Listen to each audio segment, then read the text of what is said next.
So all the fun news likes to happen when I'm on vacation. The weekend I decide, oh, I'm going to go and spend a vacation with my family is when everything wants to blow up in the gaming world. And man, I wish I was here to be able to break it to everybody. But if you enjoy videos like this, where I just kind of discuss news that comes out, I enjoy doing this because every time I go on YouTube or on Facebook or wherever, it's just so much misinformation and people's opinions really taking over videos instead of just giving you the straight up facts and real feelings of the things that are happening.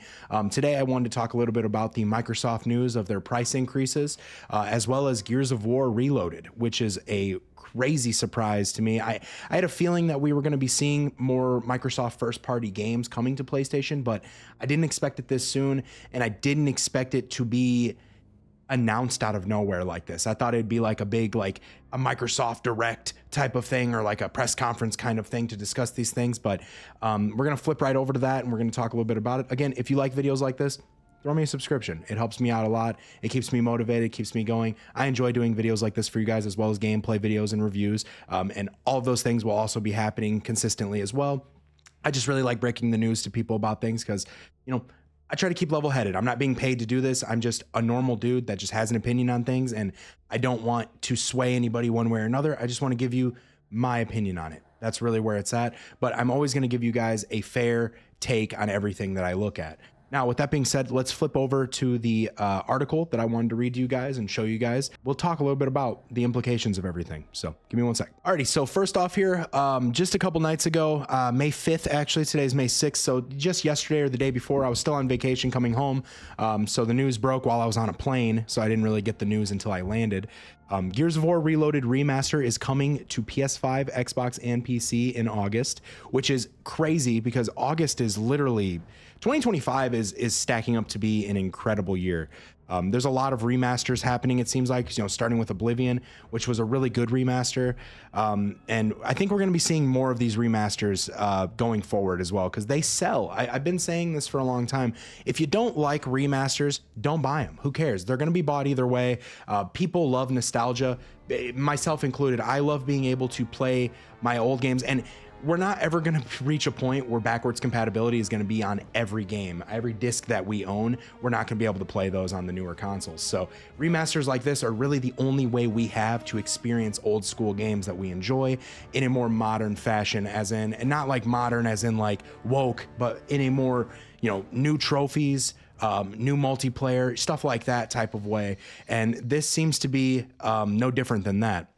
So let's start by reading this article a little bit here. It's not too long of an article. We'll just go over what the changes are and what's included in the package. A new remaster of the original Gears is on the way, as Microsoft announced that Gears of War Reloaded for Xbox X and S, PS5, and Steam. It's coming to Game Pass on day one for Ultimate subscribers, which Game Pass still maintains its big subscription totals just because of these kinds of announcements. Claire Obscure, Oblivion Remastered. These are games that came straight to Ultimate or Game Pass Ultimate, and I think it's a great thing. I think it's great letting people, games are expensive. Games are expensive as shit, and we'll go over price increases in just a little bit here with this article, but game prices are going up, and these companies are getting a little more greedy with it. They're finding ways to finagle their way into making games $80 now, more expensive than normal. So Game Pass is very helpful. Obviously, Game Pass is going to go up in price eventually too. It always does, just like Netflix, Prime, all of these different places subscription-wise. But this is really cool that people on Game Pass are still going to be able to get a chance to play the game right away without having to pay a full premium for it. Gears of War Reloaded arrives on August 26th for $40, which I think that's a really fair price. I think that's pretty cool. I originally thought it was going to be the entire collection, as in 1, 2, and 3, but it seems like we're only going to be getting the first game for right now. It's going to be $40, and it'll also be available to stream via Xbox Cloud Gaming. I don't really do cloud gaming, so it doesn't really apply to me too much. Let me know if that's something that you guys like. The game supports cross-play and cross-progression on all platforms. This right here, every game, whether, every game that is multi-platform, PS5, Xbox, Switch, these games should always be crossplay. I am so tired of buying a game and then finding out, oh, it's not crossplay or it's not cross progression. Cross progression is one thing, it's whatever, but like crossplay is a must. I feel like nowadays people are too separated. There's too many people on Xbox, too many people on PlayStation. This isn't 2010 anymore. we should all be able to play together now. And I'm really glad that right out the gate, they're announcing that it's crossplay. Anyone who already owns the digital version of Gears of War Ultimate Edition, which was the remake or remaster, it looked a lot better and played a lot better. It was a revamped multiplayer as well for the Xbox One, will get reloaded for free. So if you already own Ultimate Edition, which I do on my Xbox, unfortunately I'm on PlayStation now, so it's, you know, I'm gonna have to rebuy Gears of War either way. But if you have Ultimate Edition, which most of you I'm sure do, it's free. So hurry up and go and buy Ultimate Edition if you don't already own it, because you'll get Reloaded for free. Reloaded features 4K resolution, standard, 120 FPS support, which is great. There's not enough games on PlayStation and Xbox that support 120 FPS, mainly because not a lot of people have monitors that support it. You know, it's kind of hard to get that everything together. You know, PS5 is $500. A nice monitor like a Galaxy or an Odyssey, it's like $600 for a nice one that supports HDMI 2.1. So it's nice to see that games are trying to push the 120 FPS. Whether or not we can afford these monitors is up for question still. This is the definitive way to experience the game that started it all, Microsoft said. As we approach the 20th anniversary of Gears of War in 2026, which is insane to think it's been 20 years, we're reflecting on what this franchise means. It's about money. It's about the stories we've told, the friendships we've built, and the unforgettable moments we've shared together. With Gears of War Reloaded, we're opening the door to more players than ever, Microsoft said. So this is an initiative Microsoft's been taking, and you can say it's because they're just not really selling anymore. Whatever you want to say. I think it's because they're literally just like, they had all this talent back in the 2000s and 2010s, and a lot of that talent left. A lot of them left. Bungie took off. You know, Halo kind of fell apart after that. Cliff Bleszinski, a part of Gears of War, after Gears 3, Gears Judgment, things kind of plummeted. Things got kind of worse. In my opinion, at least, a lot of people do like Gears of War 4 and 5. I'm not a fan of what the Coalition has put together with those games. I think Microsoft as a whole, I think they're more about money than they are about making good products now. And granted, there's some good games that Microsoft has released in the past couple years, but majority of them don't stack up to the games that are on the Sony product. It's just how it is. You can argue that all you want, but I have had more personal fun since I got a PS4 back in 2015 than I have playing anything from Xbox whatsoever in that time. And I have a computer. I've played Microsoft games, you know, Setsuna, Senua, excuse me. I've played those games, and I'm just not, you know, they're cool games. They're just not games that I would buy an Xbox for, if that's the case. But no dissing on Microsoft at all. I know a lot of people like to diss on them now, but they were the foundation of multiplayer. They were the foundation of great games back in the 2010s, and my growth into online gaming. And it is just crazy to see a game like Gears of War. You know, in my opinion, it was always Halo was top priority for Xbox. Gears of War was second priority, almost always. And then you had like Fable and stuff like that on the bottom there. But Gears of War, seeing it come to PlayStation it's like a fever dream. It's so weird. I remember when I was a kid and Halo Combat Evolved came out and Halo 2 was on the way out. And I was telling my brother, who's 10 years older than me, he's a huge Halo guy. So am I, but he was way big on Halo. I remember saying, can you imagine if it was on PlayStation? He goes, never. It would never, ever come to PlayStation. Xbox is too far on top to do that. It looks like the tides have changed a little bit, and it's just so weird to see. It's so weird to think that I'm going to be playing Gears of War with a PlayStation controller. Granted, if you play Gears of War on PC, you can still use a PlayStation controller on your PC as a game paddle, but it's just insane to think that I'm going to be putting a Gears of War 5 disc or a Gears of War PS5 disc into my PS5. It's just absolutely insane. So down here we got some pictures. I'll show you guys this picture in a moment. The Reloaded package includes everything from Gears of War Ultimate Edition, which launched in 2015, and itself a remaster of the 2006 original Gears of War game, and it did look a lot better than the OG. It really did. This includes the base game with all post-launch expansions covering multiplayer maps and modes, characters, and cosmetics. Reloaded supports local split screen or online with two-player co-op for its campaign and up to 8 players in multiplayer. The co-op campaign turned to 4 players, I believe, with Gears of War 3. So Gears 1 and 2 were 2-player games. Great co-op experiences, though. I can't wait to re-experience these games. And then 8 players in multiplayer. It was always a 4-on-4 type of thing with Gears 1, and it's cool to see that they're coming back to tradition with that. A Microsoft account is not required to play, but is required to unlock a full cross-platform functionality in terms of enabling cross-progression. That's going to be a problem, I think, for a lot of people. There's going to be a lot of, I already have an Xbox account, so I have no problem with, linking my Microsoft account, but there are going to be people that are upset about that, especially with the people that were upset with Helldivers, for example, requiring a Sony account when you played it on Steam and stuff. That is a little annoying, but I mean, Microsoft wants their numbers. They want to make sure that they know who's playing their games and all that stuff. So it makes sense for cross-platform functionality. Of course, you could turn that off and play PS5 people only on Gears of War 5, which is such a weird thing to say. Here's a rundown of what to expect in terms of performance improvements for Gears of War Reloaded, as written by Microsoft. 4K resolution, 60 FPS in campaign, 120 FPS in multiplayer, high dynamic range, which is HDR, Dolby Vision and 7.1.4 Dolby Atmos, so it's got good sound. Variable refresh rate, VRR, nice. 4K assets and remastered textures, enhanced post-processing visual effects, improved shadows and reflections, super resolution with improved anti-aliasing, 0 loading screens during campaign. That's nuts. From faster frame rates to deeper visual fidelity, every detail has been tuned to bring the original game into the present with clarity, smoothness, and immersion that matches the power of today's hardware, Microsoft says. This is awesome. I mean, it sounds like it's going to take full advantage of the hardware that it's being released on. I think PC players are going to also enjoy the 120 FPS in multiplayer. I'm sure that's where it's going to cap out for PC players as well, just to make it even in multiplayer for the crossplay. This is cool. This is really cool. And for $40, I don't think you can beat that. And obviously, like I said before, it is free if you have the Ultimate Edition already, as they said. So here's just some pictures that they have as comparison. Back in the original Gears of War on the Xbox 360, this was 1280 by 720 at 30 FPS. This one up here. Down here was the Ultimate Edition. It was still 30 FPS, but it was more in a HD format. And then down here we have the 4K format in 60.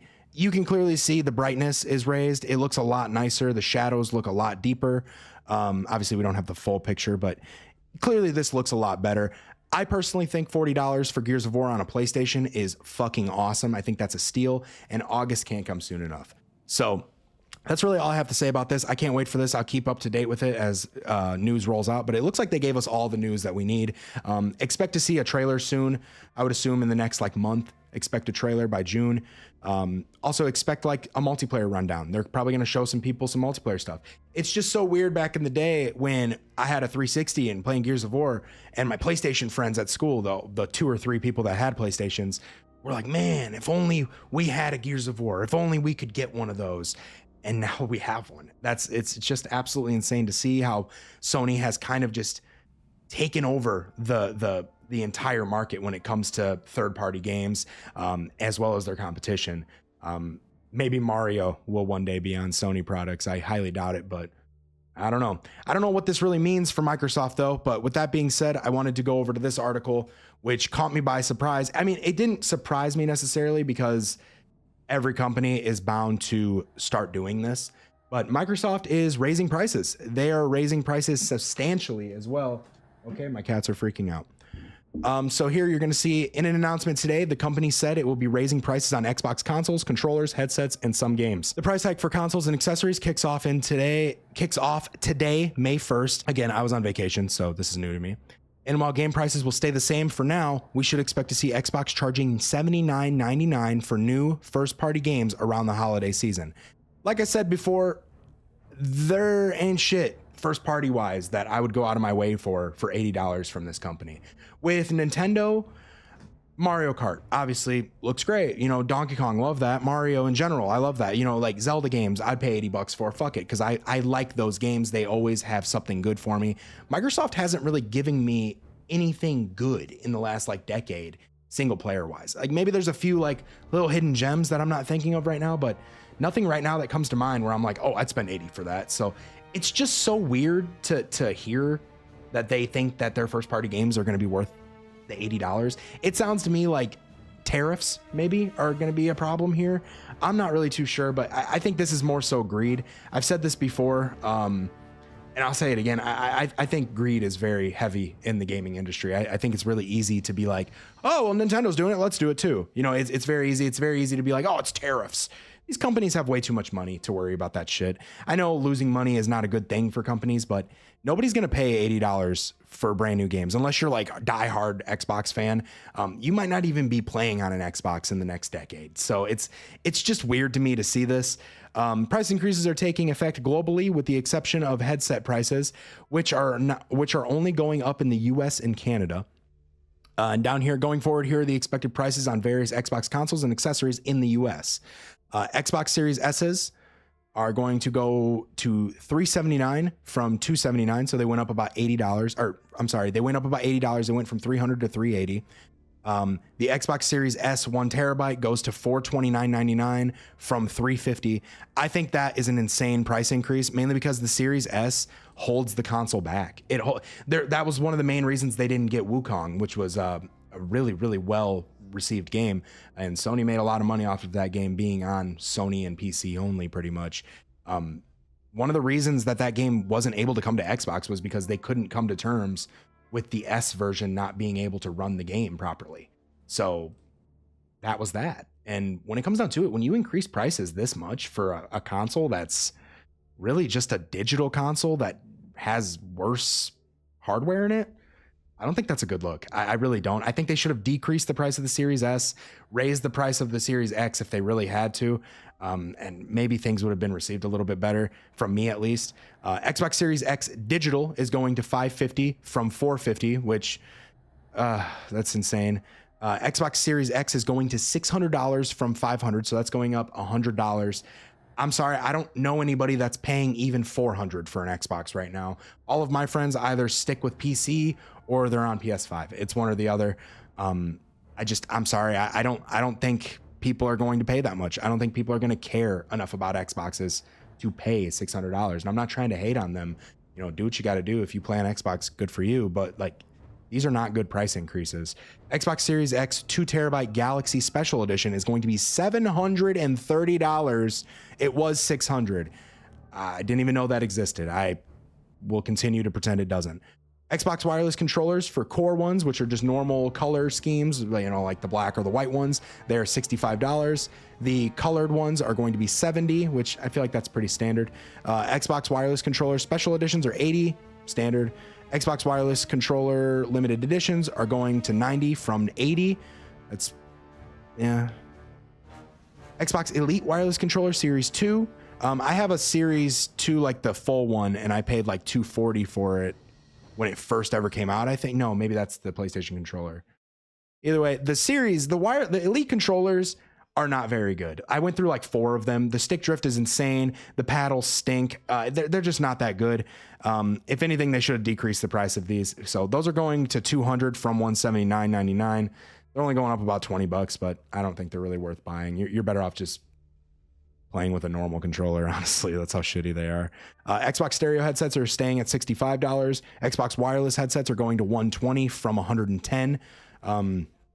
I use my own headphones that I bought from Guitar Center, so I don't really fuck with PlayStation or Xbox branded stuff. Let me know if you guys like these enough to pay $120 for them. I don't think they're worth it, but you can go and buy yourself a nice pair of like Astros or something for that price. We understand that these changes are challenging and they were made with careful consideration, sure, given market conditions and the rising price of development. They are blaming tariffs. They're blaming outside sources, you know, things that they can't control. They could totally, if they want to sell Xboxes, this should tell you that they're not selling Xboxes well enough. They can't sell Xboxes when the Switch 2 is coming out at a higher price and the PS5 Pro is at $700. They still can't sell Xboxes at the $400 mark. They just can't do it. So they're going to just raise the prices and just hope for the best pretty much here. Yeah, it should tell you that they're more so just trying to get as much money out of the Xbox as they can before it's pretty much done for. I don't see them, personally, I don't see them doing another Xbox console going forward. Maybe they do like a pro version of the X. I don't even think they'll do that though. I don't think they're selling enough Xboxes to really care anymore. I really don't. We already could see that from their original initiative with trying to put everything on PC from here on. They're going towards cloud gaming. That's what Microsoft's been trying to push towards. And honestly, that might be their best bet at this point. You know, they're selling off all their games. They're publishing everything out now. My main question when it comes to first party games here, and the rest of this article is just going over what we already went through, and just opinions from IGN. With their first party games going up to $80 now, Gears of War and Halo are technically first party games, and we can assume with Gears of War coming to PlayStation, we can assume Gears 2 and 3 are also going to show up if it sells well enough on PlayStation. And with that being said, I think Gears of War is going to be the test run. And, you know, Forza, Gears of War, games like that are going to be the test runs. They're going to sell well on PlayStation. They just will. There's a lot of FOMO there. A lot of people are going to really want to revisit these games. And I'm also going to revisit these games. So I'm speaking on behalf of myself here. I'm going to buy the Gears of War games when they come out. And when Halo comes to PlayStation, which it inevitably will, probably like 2026, I'll be buying those too. So with that being said, I'm concerned with Microsoft releasing their games like Doom, The Dark Age, for example. I know that's going to be a $70 game when it comes out, but what's stopping them from making the next Elder Scrolls game, you know, multi-platform, but $80? You know, can Sony control how much money that game is being put on their store for? Is that a Microsoft thing? I'm not too sure how the publishing works with the deal that they have. So I'm not sure if going forward, if Gears 6, when it comes to PS5, or if it does come to PS5, for all we know, they do the original games from the 360 era on the PS5, but they don't do any new Xbox games like the new Fable on the PS5. We'll see, but I'm really hoping that a lot of these games, because they do have a few games that are coming out that look okay to me, like the new Fable looks fun. The Perfect Dark reboot might be pretty good. I just don't know what Microsoft's going to do money-wise. Like, how are they going to charge people $80 even when the games are on PlayStation? From what I heard, PlayStation does not plan to raise their game prices. And I think that might be pretty smart, because that might be what Microsoft should have done, is let everybody else increase their prices while they stay low. Similar to how Sony did it back in the 90s when they were competing with Sega and Nintendo, where they were trying to get into the market with disc gaming. And they said, hey, all of our games are $50 right off the bat. Come play our games, please. And people pushed towards PlayStation because they were so much cheaper. At that time, we're looking at this time now with Nintendo doing what they're doing, where they're setting their own prices for their games, Microsoft as well. So we're getting back into the time, we're going backwards a little bit with the way money, like with the way prices are on video games. So now they're like naming their own prices. Back in like the 90s and the 80s, you could literally like go to a store and like a Mario game might be $95, a Zelda game might be $100, you know? So it wasn't really that much, but it was big at that time. And then Sony stepped in and said, nope, everything's $50. And that kind of set in stone the future until now. And now Nintendo started it. Microsoft's going to try and do it now too. It seems Sony is going to stay firm where they're at. I think they're going to build off of what they always have built on with the standard pricing. But we'll see. If Microsoft is able to sell their games at $80, if Nintendo is able to sell Nintendo games at $80, everything's going to become $80. That's going to be the new standard. So with that being said, that's really all I have for you guys when it comes to this. Let me know what you guys think. It's a lot of news. This is big news. This is very big news for Microsoft fans, for Xbox people, for Gears of War fans. This is huge. And the implications of Fable and, you know, maybe Fable 1, 2, and 3 coming to PlayStation, maybe, you know, not that those games were amazing or anything, but they're still fun games. And it was cool to play those games back when I was a kid, and it would be fun to play them now as an adult. So I would love to see Halo come to PlayStation. I think we all expect it to come to PlayStation eventually. As of right now, though, Gears is the first major one coming besides Forza. So with that being said, guys, thank you for watching. Catch you in the next one. Bye.